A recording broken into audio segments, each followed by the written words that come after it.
Assalomu alaykum va rahmatullohi va barakatuh. Aziz obunachilar, yurtdoshlar, aytib o'tgan bizlarni ham gaz sistemamiz yana Chimboydagi tog'ning ichida bo'lib turgan obyekt. Shuni atrofini yana Krishantin obshipsini полный ishlash kerak atrofini. Tayyor holatga kelib turibdi.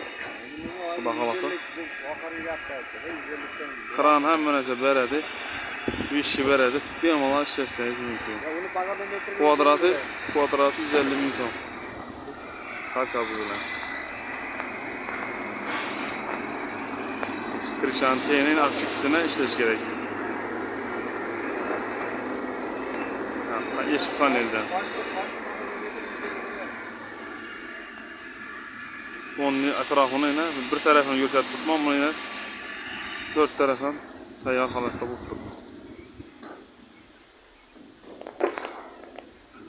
Kimdan kim shunday ishlarga qiziqsa, Svarchish bog'lar bo'lsa, bemalol aloqa chiqadi. Svarchishning o'zi karkazini ishlagani 45 ming so'm. 45 ming so'm karkazning o'zi.